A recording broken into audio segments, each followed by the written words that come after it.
Eita, rio d'água bonita, hein? Hoje, dia 26 de janeiro de 2020. Final de campeonato em Betânia do Piauí e também o aniversário da cidade, 26 anos, que era hoje. Aniversário da cidade de Betânia do Piauí. Muita água aqui, viu? Muita água. Graças a Deus.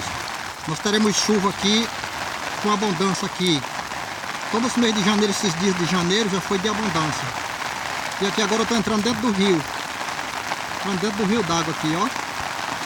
Espero que dê pra mim passar sem entrar água na boca da calça. Muita água.